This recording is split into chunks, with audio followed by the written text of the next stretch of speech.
Yeah, let me just continue. I do have my blue painter's tape, just a friendly reminder.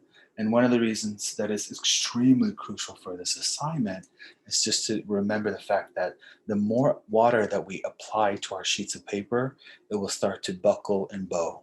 And you will, when you put this into practice, you will start to see how different it starts to shift and move within that surface. And I want you to be mindful of this because the blue painter's tape will sort of ground the rest of the paper. And I ideally would like to take a sheet off of my Strathmore pack and then tape it onto my table. And one of the reasons why is because so it doesn't move. I could literally stop and come back to it later on. If you have the availability to do that, I would highly recommend it. And I would try to work on a flat surface, not on the wall, because I mean, technically you can work on a wall, but you'll start to see once you apply a series of marks with your Sumi brush, you'll obviously notice some of it start to bleed onto the surface. And it will start to, gravity will do its job. It will start to make some series of marks. Unless that could be something you might be interested in. You never know. Okay, let me just adjust this camera. I do, again, have my India ink here. These are the droplet India inks that is available on the supply kits. I do have my Sumi brushes, one small, one large, I'm going to be using. And again, my best friend, which is the paper towel. Okay, part of this process, again, is really taking your time and sort of getting familiar with the ideas of utilizing the ink. I also do have two containers of just, these are sort of glass containers that I'm using. One has about, I would say, a fourth cup of water. The other one has the same amount. And I want to be able to use both of them once I start mixing. But what I realized is that within my palette, now you could use palette paper, you could use an old porcelain or a ceramic bowl or a plate, which is actually what I'm going to do right now. Let me grab one.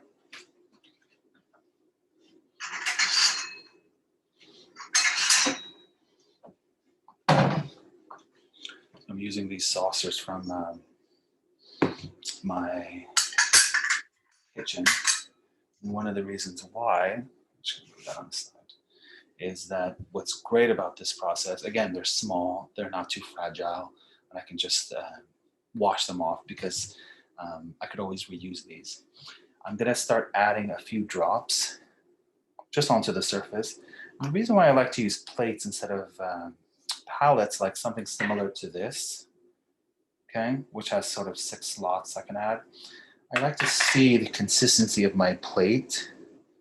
If I added 1, 2, 3 drops, and I start to dilute it with a little bit of water, I can start to visually see how that looks, okay? So let's put that into practice. I'm gonna put my larger brush, get it nice and sort of wet, just add a little bit of water. And I'm just gonna slowly blend some of my ink and really just getting familiar and just see how it feels. Those of you who want to follow along, feel free to do so. And I'm going to make a value scale on this sort of picture plane. And then I will come back to see how it looks once it's fully dry before I get into the actual landscape. Okay. So I'm going to apply just a small amount. And again, I want to be mindful of how much is actually on my brush. Part of the process is that if you add too much water, it gets sort of heavier in terms of its weight of the brush. So I need to also factor that in. And before I actually apply it to my surface of my paper, I have my paper towel here. I can make a series of marks to see how that looks pre-process before I actually apply it to my sheet of paper. I'm going to take a little bit of water. I'm actually going to clean off some of the brush, add a little bit more to my palette, or I should say, excuse me, to my plate. And I'm going to just make a slight swatch on this side.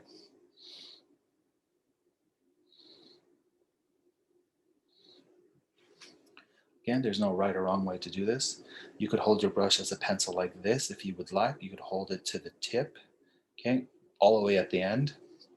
It's really up to you, but it's really getting familiar within the areas of the ink where you can really start to sort of feel the value or feel the consistency. Really take your time and notice the brush marks I'm making, and you can start to see a pool of the ink is starting to gather. I can just dry out some of my brush and start to go back and sort of blend in some of that ink so it doesn't sort of bleed and dry darker. Kind of going working back and forth. And I'm going to let that dry. Okay. Give it a few seconds for it to dry. I'm going to take my other plate, which is right about here. We'll use it actually. I'm going to move this side and I'll put it over here so you can see both the sides. I'm going to add one drop, just one. A little bit goes a long way. And I'm actually going to dilute that even further. Excuse me, not as much. The dirty water that I have here, I'm going to add it slightly. Actually, I'm actually going to just dry this out and then just touch a little bit of that ink I just poured, of that one drop, and mix it here. And then now I'm actually going to make another swatch. I'm actually going to make right next to the one I just made. Again, they don't have to be perfect.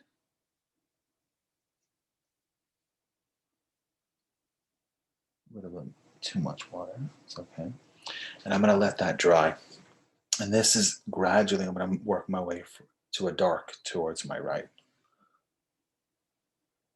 And again, if you want to follow along, feel free to do so. But this really helps you understand the sort of variations between the ink. I'm now sort of mixing both colors together, or both drops, I should say. I'm going to make another swatch. It's a little bit darker.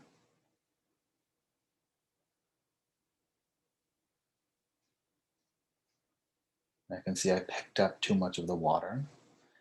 And I go back and add a little bit more.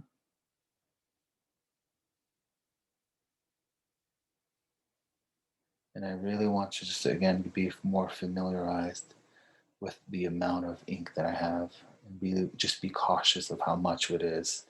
Really need to be being a lot more patient, waiting for the areas for it to dry. And I noticed that's my first swatch is almost dry. Oops, sort of blended some of that area. Go back with my small brush. Or you know what? Actually, it's going to dry that way. I want it to dry that way. Let's add another drop to the surface of my right plate. Let's make another swatch.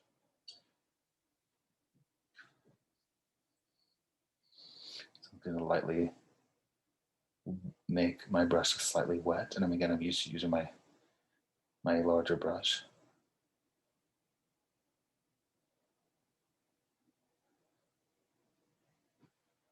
Okay.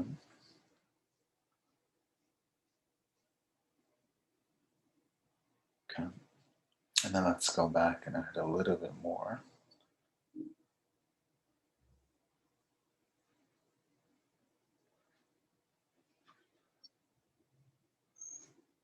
So I'm going to add a little bit more. Add another drop to this because I want to make this a slightly darker.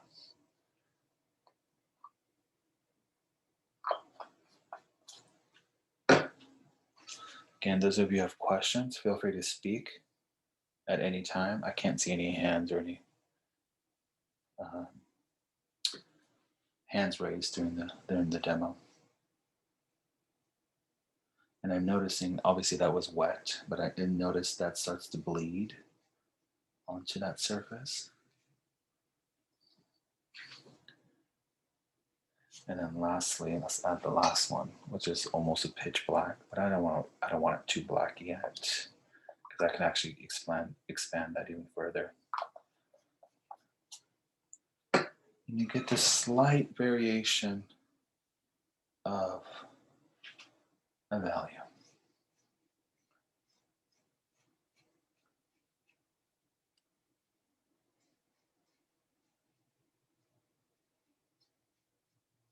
What questions do we have about the value so far?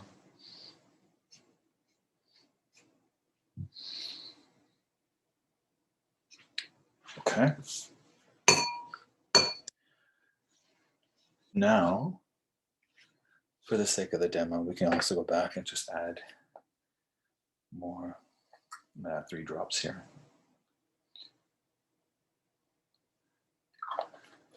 Remember, a little bit goes a long way. I'll make a smaller swatch of the pitch black just so you guys can get an idea of how that looks. You can start to almost feel it almost being so thick on your palette. Add a little bit of water just to dilute it, make it much more flexible to utilize.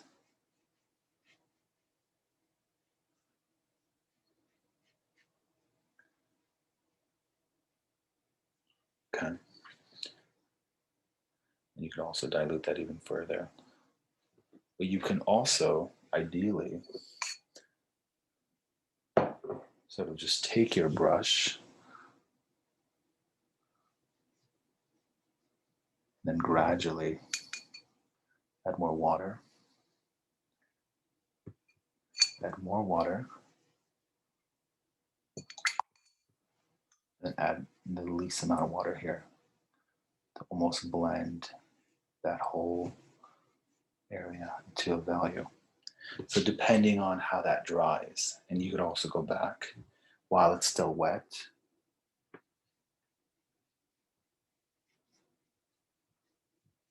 Sort of blend in a surface right there. Notice the area that we made earlier on that dark, it almost bleeds not fully on top of that layer we just added, but right underneath. Obviously, it took some few seconds for it to dry.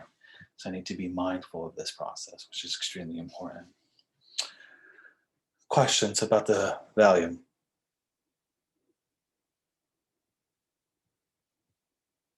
Okay, let's go to the next. I have more questions on like when, like how long you think is a good time for it for it to dry so we can um like work on top of it. That's a great question, Luis. You really, it just depends on your reference and the amount of water that you use. I used probably just a little bit amount of here, and I'm still noticing it's still rather damp. And then here it gets a little drier. Excuse me, a little bit more wetter, more wet. These are still wet. But the first one that we did is almost semi-dry, and that took about what, a few minutes, I would say. It just really depends.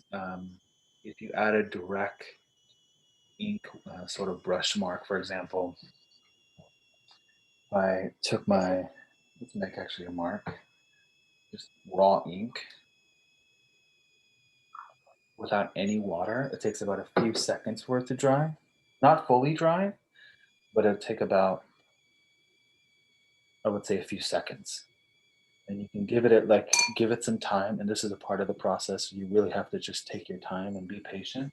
And you'll start to see that area within the surface of the paper of how much the water absorbs or the material absorbs within the surface, that you'll start to see it sort of get drier and grayer, and it dries a lot lighter. So keep that in mind.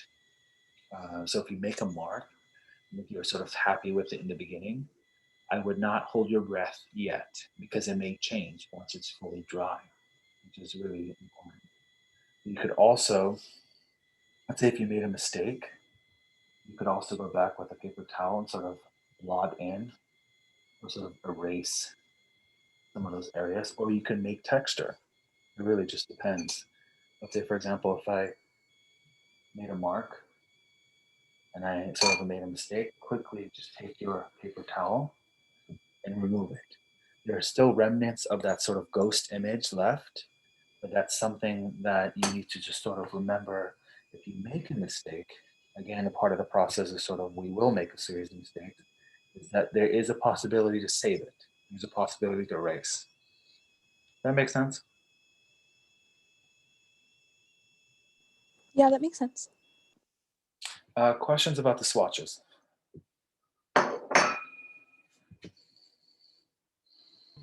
Hello, this is Moises. Go ahead, Moises.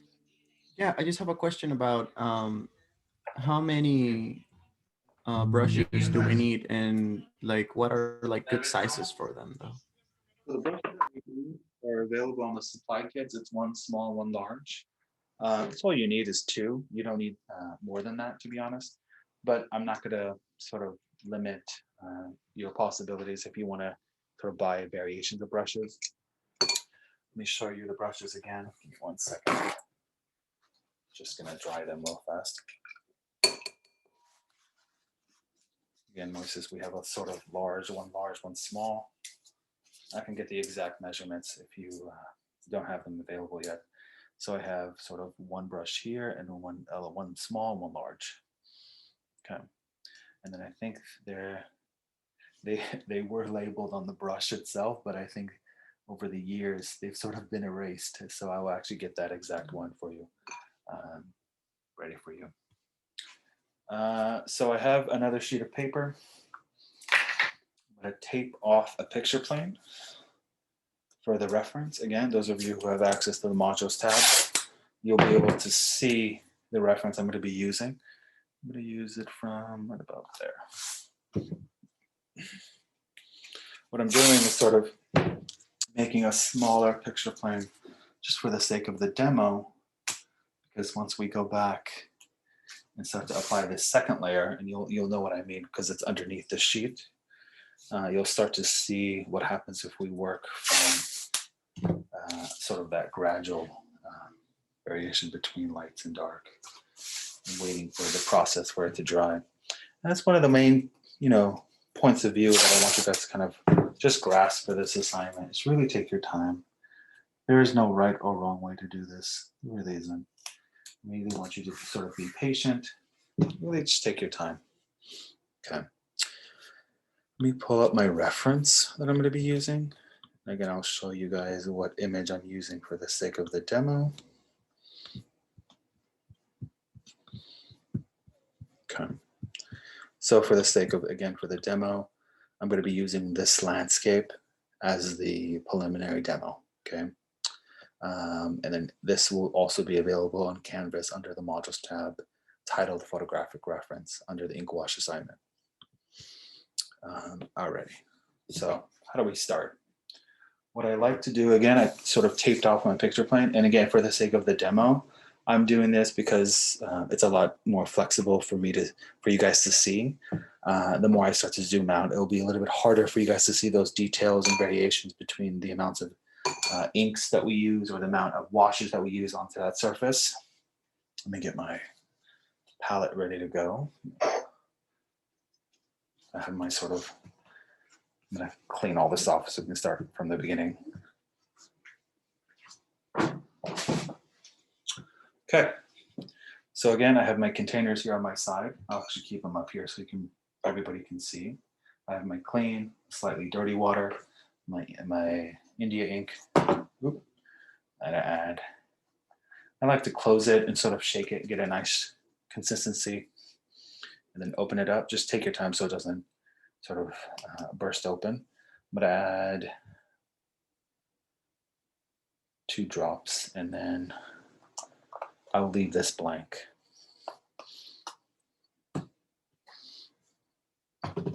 Okay. Always, what I like to do, again, there's no right or wrong way to do this, but I would recommend actually working from your larger brush.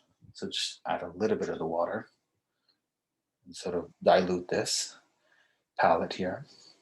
You could use multiple plates. You could use multiple sort of surfaces or palettes, just for the sake of the demo. I sort of added enough so we can kind of work with what we have.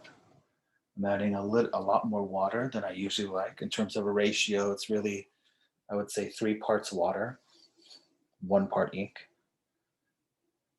if that helps. Okay. So what I'm gonna do, again, I won't be able to have access to what you guys see.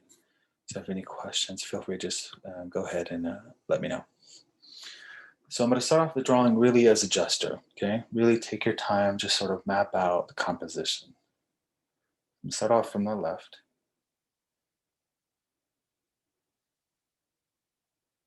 There's that sort of landscape back there.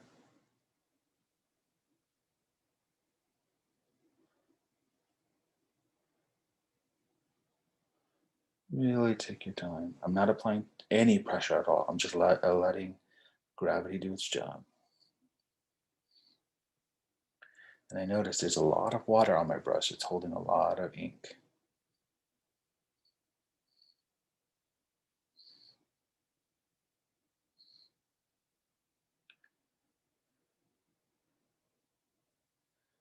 There's that horizon here, right about on that side.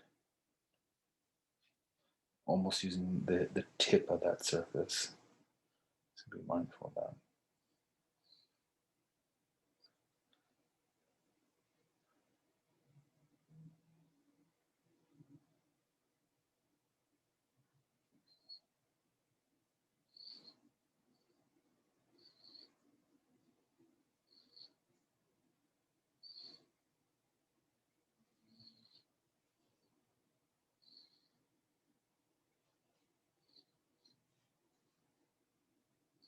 Okay.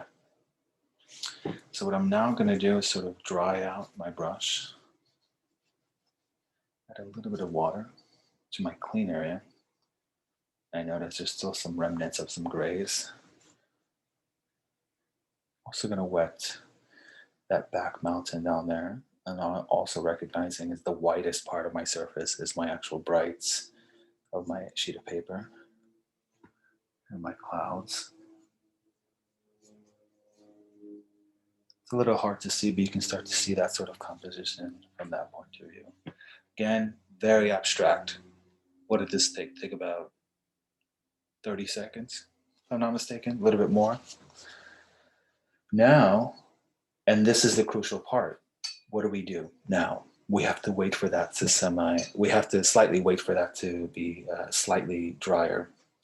Within the waiting process, I've seen students use hairbrushes, or not hairbrushes, what is it called? Blow dryers. I've seen students use a fan. I've seen students just be patient, walk away, come back to your drawing a little bit later on. But if you're impatient, you could also just sort of explore your ink and play with your palette. Add another drop. I'm gonna add 2 drops on my palette and start making more swatches so you can just be ready to tackle on the next layer. Really building upon those layers, okay? Now what I'm doing is I'm gonna add a little bit of water. Actually, I would say 50%. 50% water, half. Okay. And what I like to always do is always keep a sort of swatch near me, meaning I could use the side of my paper, right? If that's too dark, erase, right? And add a little bit more water before I get into my actual drawing.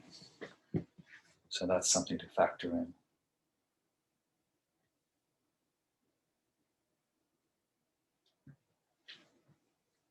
Okay.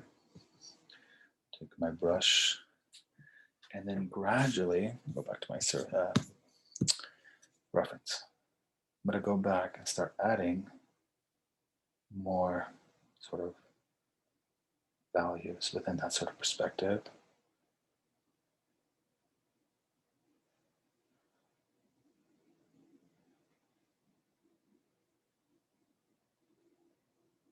Knowing that's going to dry darker, or excuse me, lighter, excuse me. I can start to add in some of those variations. Really taking my time.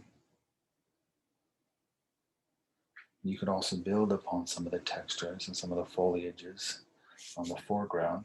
Move my palette here slightly to the bottom. Using the side of my brush.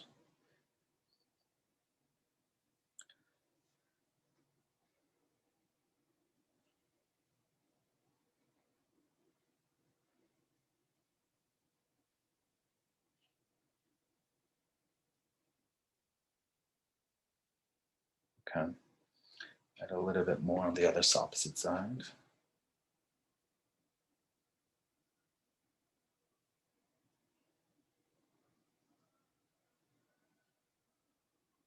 And this is at random. I just want to see in which areas of the surface gets drier or wetter, excuse me, and then I'll see how it dries a little bit later on.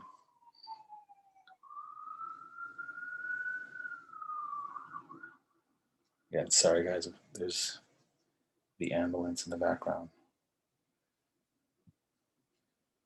Move some of those surface qualities.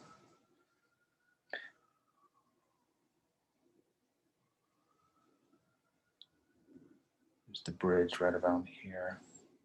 And then there's that road that goes right about there. Also the surface of my skyline. There's some grays in there.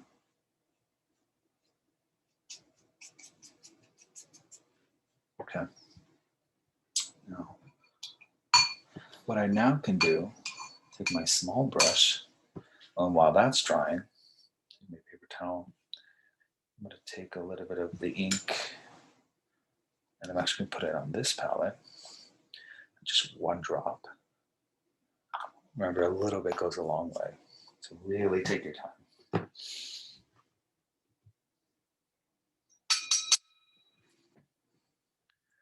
Get in there and just sort of blend some of those areas. The smaller brush is great for refined details and kind of sort of making darker lines, if possible, for some of those crevices and areas in which the drawing can be lightly or darker within the surfaces that you're starting to build upon those textures. I now notice, again, this mark is extremely dark. Not extremely, but more, I would say medium dark, which is a good dark. And I can start to add a little bit variations within those areas. Take my smaller brush, and I notice these areas are still wet, but I need to remember the fact that they will bleed into that surface, which is okay, completely okay. But I need to recognize that because I also need to be mindful of where in which that sort of areas that I need to sort of recognize can also help within sort of building upon that texture of that sort of foliage. There's that little a road down that road right there. There's the sort of variations of these values here from that sort of point of view. Almost sort of rises upwards on that side of the hill to the right. Just gradually applying some of those textures. More of that ink. I can start to refine some of these areas. This is the base of that smaller hill closer to my foreground. Leaving that area of that sort of road to sort of recede into that perspective.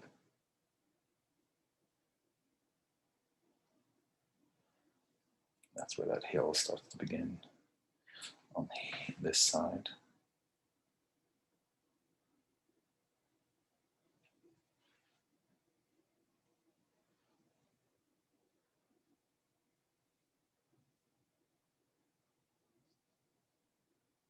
I can work on this side here.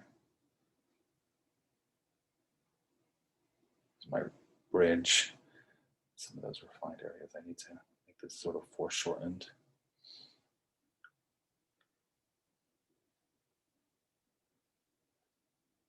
You really want to take your time in this process, everyone. Part of the main aspect of the assignments is sort of being patient. Just really allowing the ink to do its job. It is not so immediate or sort of reactive in the similar ways of the charcoal or the compressed charcoal and the graphite. But within the ink process, you really want to be in that sort of meditative Zen process and just take your time, kind of fill in some of those areas. Then once we go back, add the next separate layers. Notice the layer all the way in the back is where that kind of further aligns to that sort of perspective of how far away that mountain is. And the more sort of darker it gets, the closer it becomes into that foreground. So this area should be extremely dark. Okay, I'm gonna wait for this to dry. What I'm gonna do just flip my paper. Just move all these surfaces or material, excuse me. And now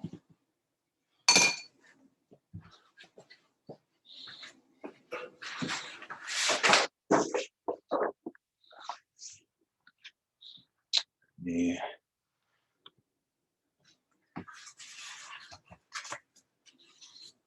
move this, and this was what we were working on the other demo, and I'm going to continue working on this because this is fully dry. Okay, we can see this, correct? Yes, no, maybe so. That's right about there. There you go.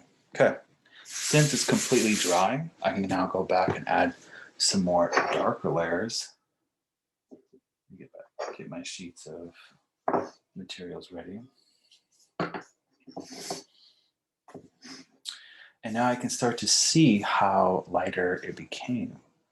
Now by adding more ink, I can now go back with my smaller brush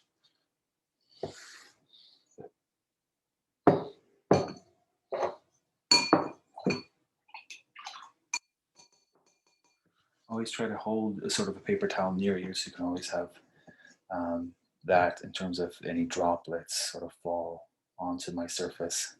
Just as something to remember in terms of process. But then now, so we don't make any mistakes, I can start refining some of those areas and start adding in more layers onto those points of view. And I can start to see that's where my bridge is, right about here.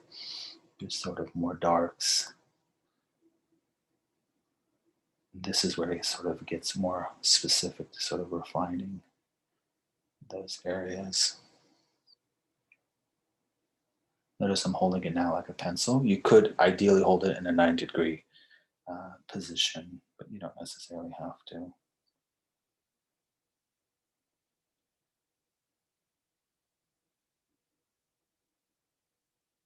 I can take my brush. I'm going to put this on the side, my small brush, and take my bigger brush.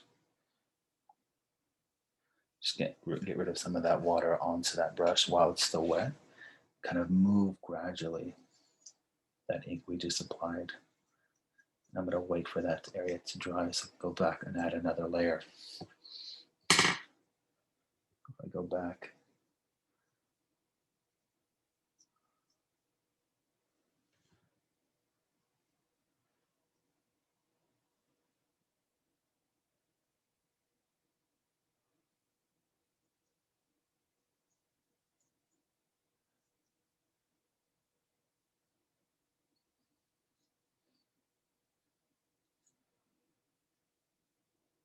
what questions do we have, everyone?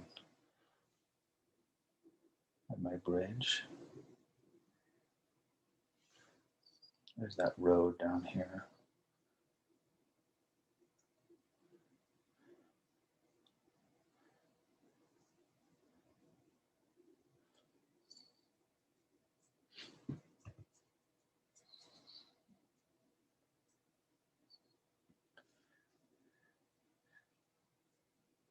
And more textures onto that area of the greens.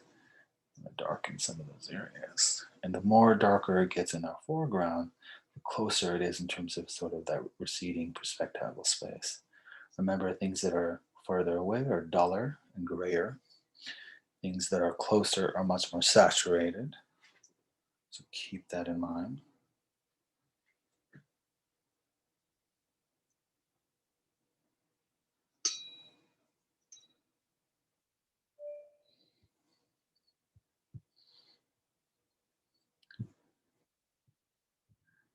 Okay.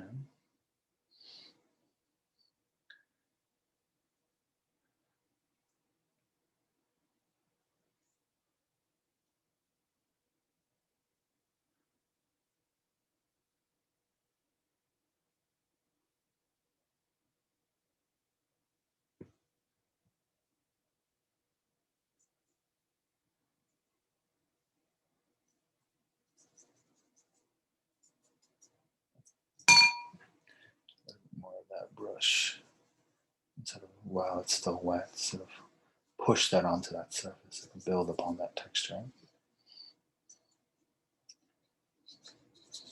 And now I'm going to wait for this to dry. Do we have any questions so far? Yes.